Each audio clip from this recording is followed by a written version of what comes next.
Noticia internacional. Ayer en Bolivia hubo caos, hubo un intento de golpe de Estado liderado por el general de las fuerzas militares Juan José Zúñiga. Hubo un intento de golpe de Estado contra el gobierno de Luis Arce, quien es presidente de izquierda.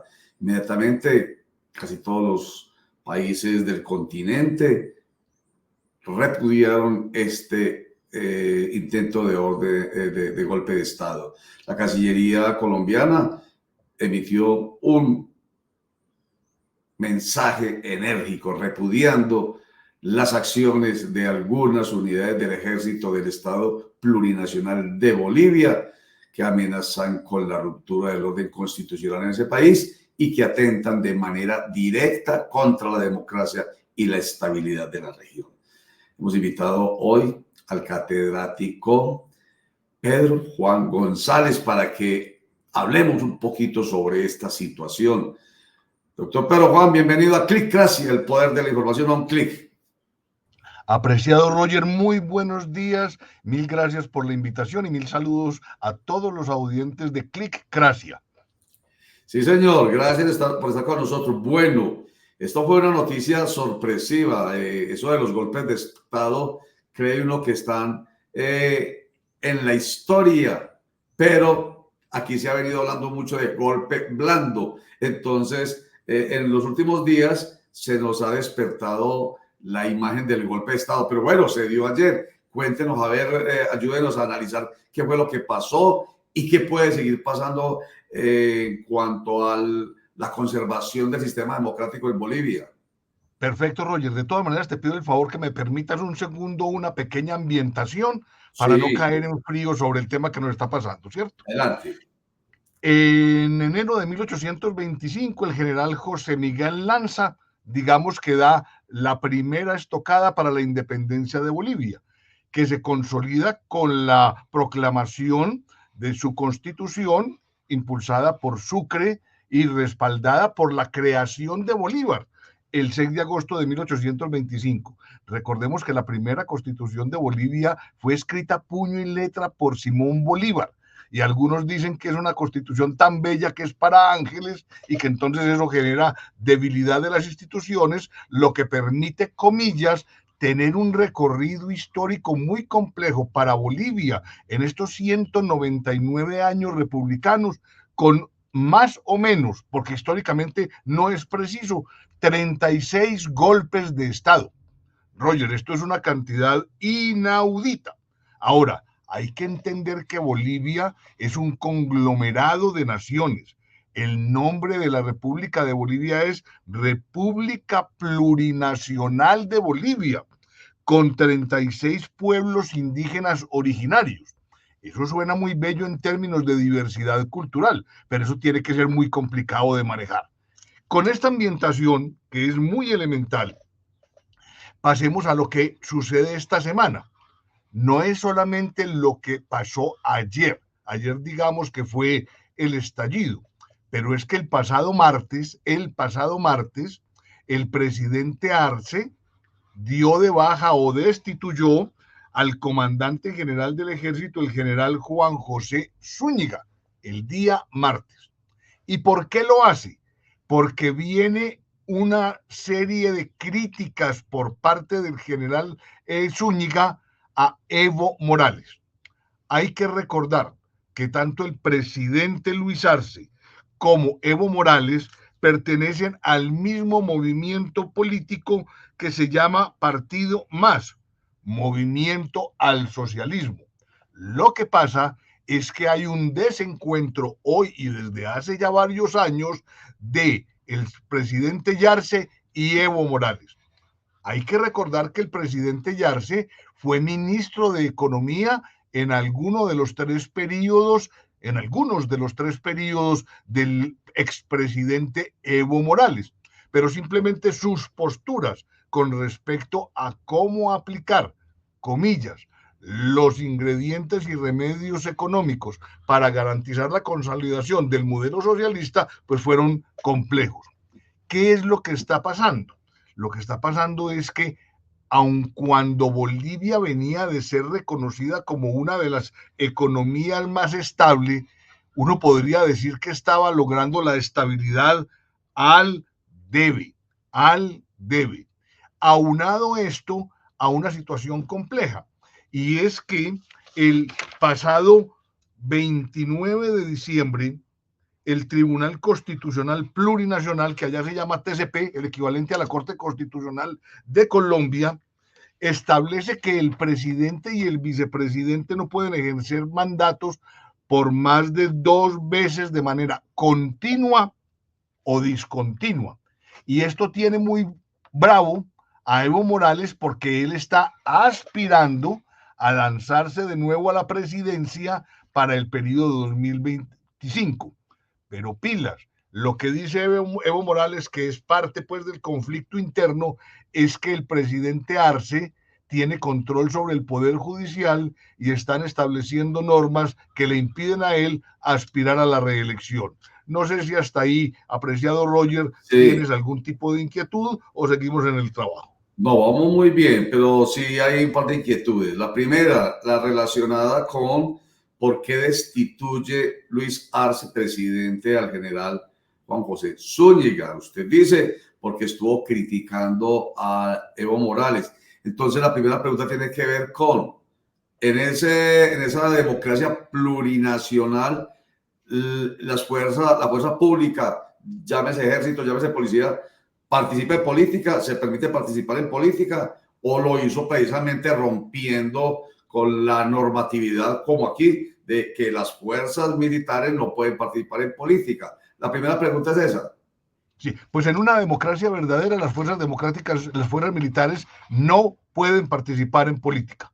Eso sucede en Colombia, eso sucede allá.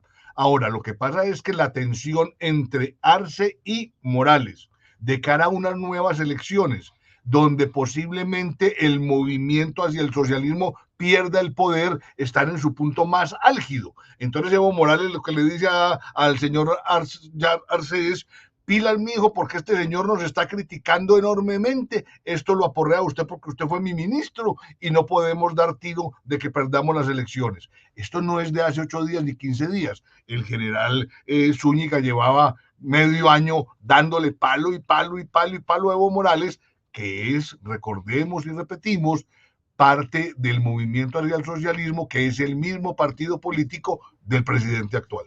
Bueno, y entonces ahí está la otra inquietud. Mira, ubicamos a Evo Morales y a Luis Arce en el mismo lado. Por eso es que el presidente destituye al general Zúñiga, porque critica a quien hace parte de este lado. Pero luego termina usted diciendo en su intervención anterior que Evo Morales está muy bravo con el presidente Arce, porque además, lo dijo usted ahí, está dominando los otros poderes, entre ellos el judicial. Entonces, ¿qué hay ahí entonces? Primero, hay una ruptura al interior de esta fuerza socialista, la fuerza de izquierda que se ha mantenido desde Evo Morales hasta Luis Arce ahorita, la que temen que se pierda. Y lo otro es que hay un cierto totalitarismo en manos de Luis Arce. A ver, lo dices muy bien, apreciado Roger.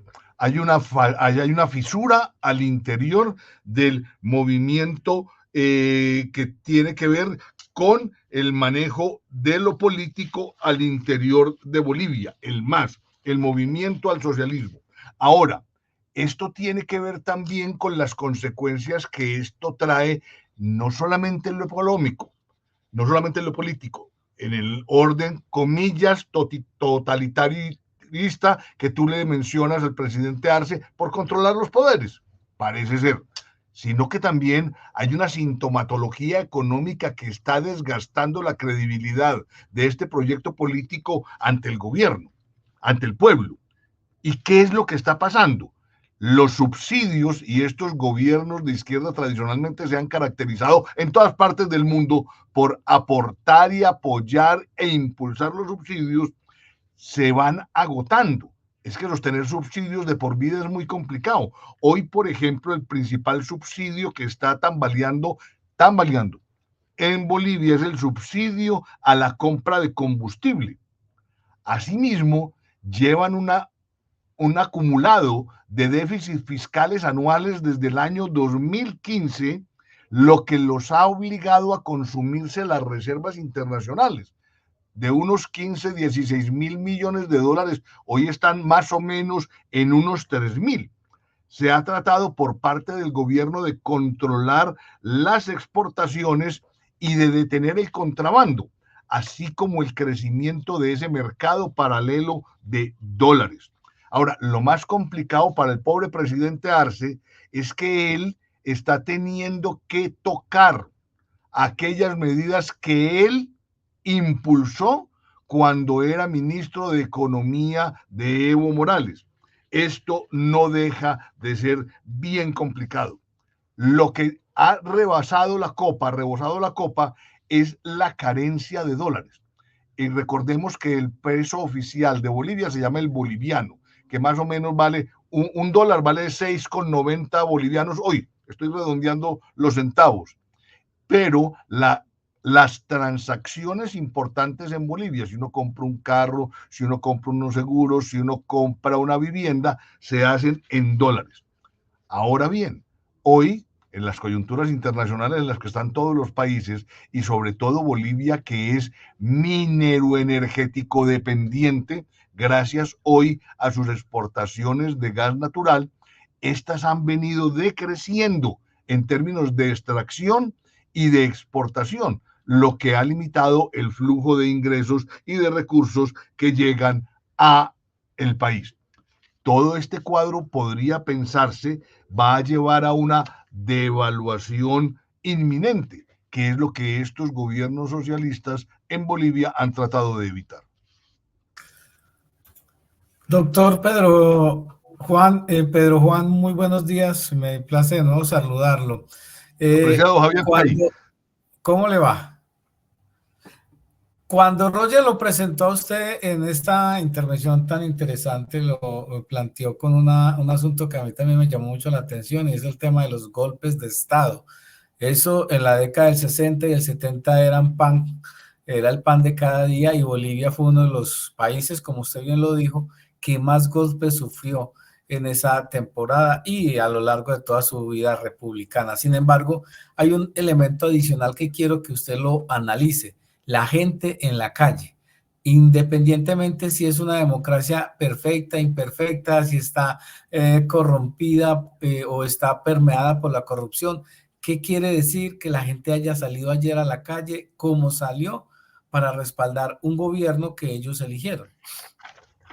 A ver, ante todo, mis respetos y buenos días. Es un placer saludarte siempre. Lo primero, recordemos un datico inicial que es muy importante.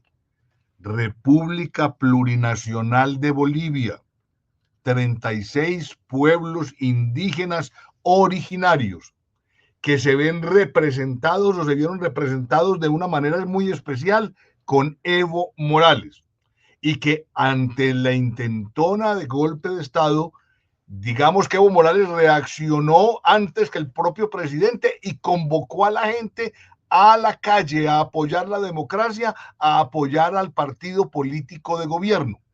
Esto obviamente genera presión sobre el ex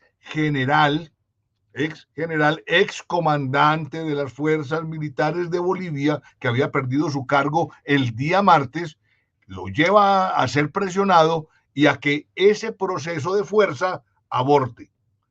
Es importante que la gente se manifieste en las calles si está defendiendo la idea de una democracia y ve que corre riesgo ante una posibilidad interna o externa.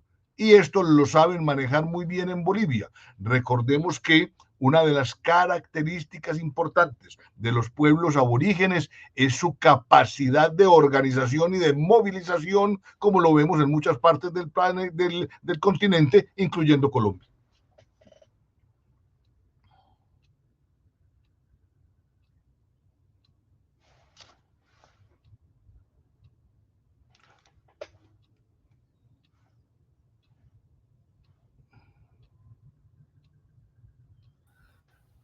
Roger, infortunadamente no nos está escuchando, pero ya.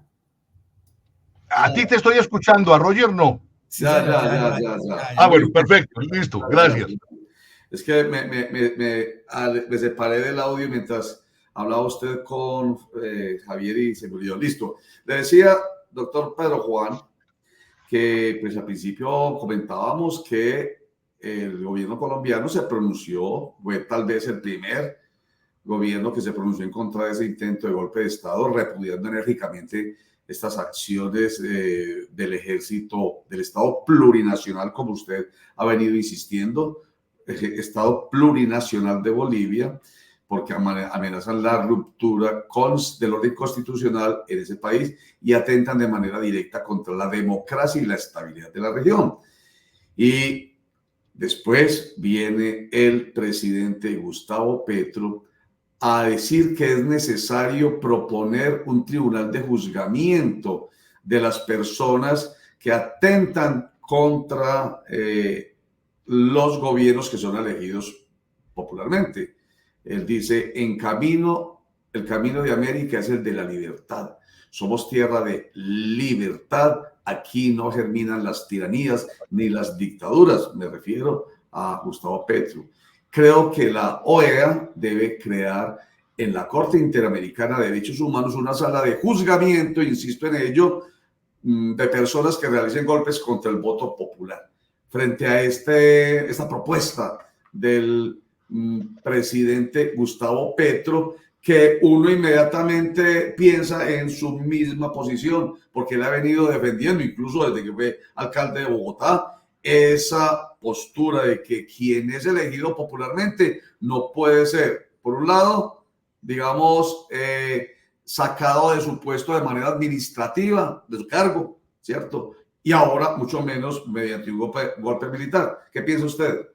A ver, Roger, apreciado Roger, en términos académicos, y lo voy a decir con el mayor respeto, estamos siendo testigos de cómo instituciones importantísimas que nacieron después de la Segunda Guerra Mundial, como la ONU y la OEA, hoy aparecen como anacrónicas.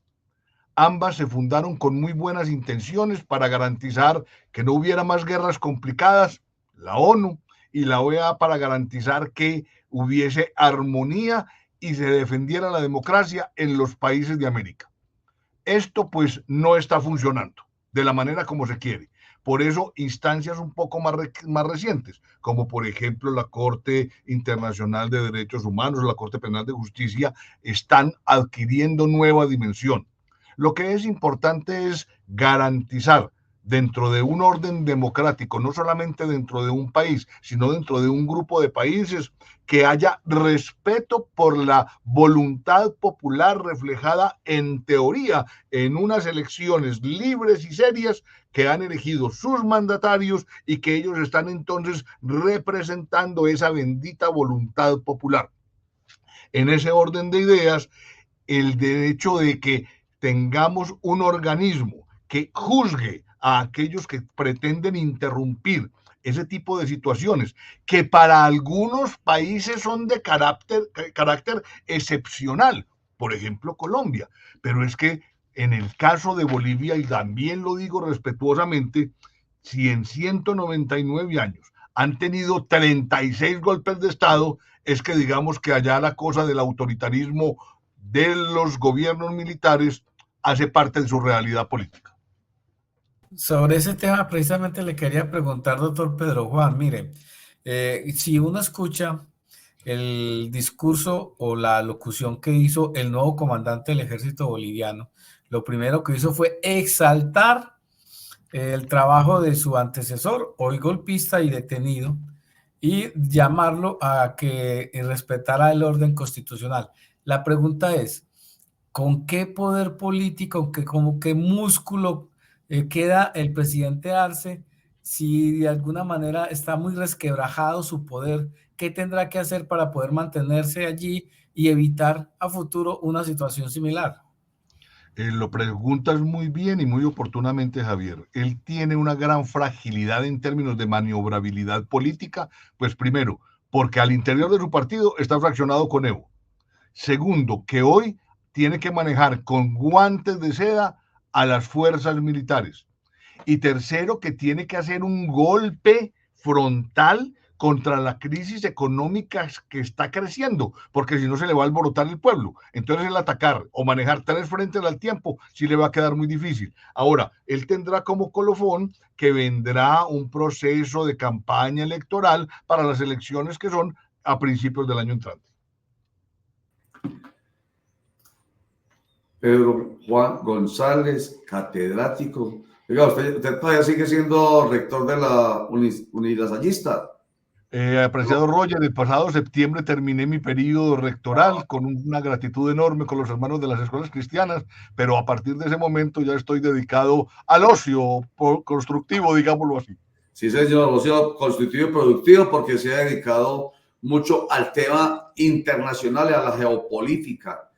¿Por qué? ¿Por qué la inclinación por este tema especialmente, doctor Pedro Juan? Pues hombre, yo diría que a nivel profesional cada quien como que tiene una inclinación sobre un tema sobre el cual quiere profundizar, y desde hace unos 30 años, gracias a un profesor que yo quiero y respeto mucho, el doctor José Ignacio López Eneafit, fui su alumno y fui cogiéndole como amor y cariño e inquietud e interrogantes permanentes a esa contextualización planetaria y sobre todo a ese efecto que tiene la geografía sobre las decisiones que afectan el desarrollo de los pueblos. Una persona en la misma línea de lo que estaba planteando Gustavo Petro hace un instante, de los pueblos deben ser libres en democracia, no aporreados por las dictaduras, por los totalitarismos, por el fascismo.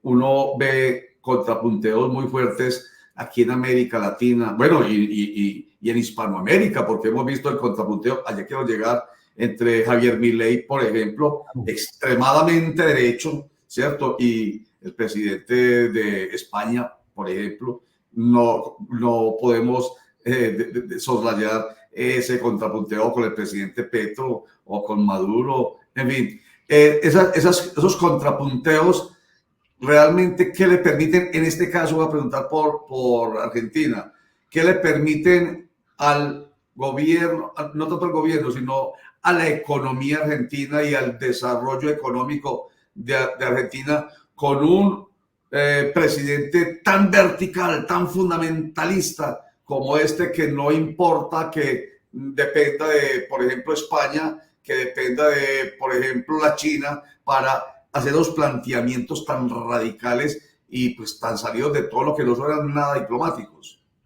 A ver, yo diría que los pueblos son testigos de acontecimientos puntuales que lo favorecen o lo desfavorecen. Recordemos que a principios del siglo anterior, Argentina era una de las potencias económicas del mundo. Vino un proceso continuado y progresivo de deterioro hasta llegar a estas crisis que hoy están viviendo lamentablemente. Un presidente como Milei llega y dice, es que esto no va por donde es insostenible el modelo, aquí hay que tomar unas medidas muy duras para que esto no se nos desbarate del todo. Eso suena más bien que un diablo, pero recordemos que Argentina lleva mucho tiempo a la luz y a la égida y a la sombra del justicialismo, el peronismo anteriormente, ¿cierto? Y si alguna cosa tiene el justicialismo, con todo el respeto que se merece, es que son mejores como oposición que como gobierno. Ahí están los resultados. Entonces yo no le quito del todo la razón a Milei. Otra cosa es que lo que no haga y prontamente va a ser muy difícil que posteriormente lo logre encabezar. Ahora le acaban de aprobar, digamos, un paquete de leyes de emergencia que cuentan con el respaldo de la banca multilateral, lo cual, comillas, puede servir como paliativo inicial a un reordenamiento de la economía, una economía que vuelva a propiciar el crecimiento y el aporte de la riqueza y desmontar paulatinamente un cuerpo enorme de subsidios que de verdad son insostenibles en cualquier parte del mundo. Recordemos que es que nosotros hemos venido sinvergüenciando o trabajando de manera muy laxa el concepto de subsidio. El subsidio es una ayuda que se da de manera temporal ante una emergencia para salir adelante. No se puede confundir con una forma de vida. Doctor Pedro Juan, hablemos del caso boliviano en la realidad colombiana. dos posiciones muy concretas, la del presidente Petro, que ya las puso, por ejemplo, Roger, pero hubo una ayer que se volvió viral y que obviamente generó reacciones a favor y en contra, que fue la de María Fernanda Cabal, aplaudiendo si se quiere, incluso unos posts los tuvo que borrar después, porque cuando se frustró el golpe de Estado, pues la situación cambió de manera radical. ¿Qué lectura hay frente al tema, frente a la realidad colombiana? Pues yo diría, apreciado Javier, que eh, eh, Roger tiene mucha razón cuando habla del contrapunteo. Y eso es parte del contrapunteo interno. Pues se sabe que aquí hay dos posturas, el mismo río con personajes en las distintas orillas. Cada uno aprovecha cualquier circunstancia para mandarle un dardito al otro. Pero lamentablemente hay que tener en cuenta que en el tema de relaciones internacionales, las relaciones internacionales son un asunto de Estado, no un asunto siquiera de gobierno en cabeza del presidente de turno y mucho menos de un senador. Entonces ahí lo que yo diría es, hay que tener un poco de sindéresis, un poco de prudencia y un poco de respeto, porque es que en el ámbito internacional uno no se puede meter de frente en las cosas que están pasando en la casa del vecino. Doctor Pedro Juan Moreno, pero Juan González, oiga, le puse el apellido a usted. Pedro Juan Mucho González. cuidado, apreciado Roger. Algunos se hubieran sentido orgullosos, otros dirían no ni riesgos, pero muy bien. Pero Juan González, oiga, no, pues primero agradecerle muchísimo por haber estado con nosotros y pues le escucho, le escuchamos, le entendemos, le comprendemos porque ha sido supremamente claro, lo que nos lleva a decirle la siguiente sentencia, doctor Pedro Juan González, lo seguiremos molestando. Será un honor siempre, apreciado Roger, y aquí el apellido González está a tu servicio. Sí, señor. Muchísimas gracias. A ti, saludos a Javier y a los oyentes. Claro que sí. Pedro Juan González, ex rector de la Sallista, ahora está dedicado a lo rico, qué bueno, a lo maravilloso, y es a lo propio, a disfrutar de la vida y a seguir haciendo lo que una persona después, no importa si se pensionó o no se pensionó el doctor Pedro Juan, me imagino que sí, pero lo que hace una persona que trabaja en torno a estos temas no se pensionará jamás intelectualmente, seguirá hasta el último momento de su vida trabajando con esto que le apasiona, que es la academia, que es lo que intelectualmente llena a una persona. Además, debo decir algo, leí en estos días, Javier y Oscar, que después de los 60 años, cuando supuestamente aquí en Colombia uno se pensiona, en el caso de los hombres 62 años, 57, en el caso de las mujeres, es que empieza el cerebro del ser humano a hacerse mucho más brillante, que a los 70 incluso es absolutamente lúcido. Entonces imagínense, no puede uno, ni ustedes que trabajan en este área del periodismo, ni cualquiera que trabaje en áreas académicas podrá dejar de seguir soñando con eso. ¿Vieron el ambiente del doctor Pedro Juan? Cargado de libros atrás, eso debe ser una locura, pero no podrá jamás dejar ese vicio, entre comillas, de estar trabajando en todos estos temas académicos.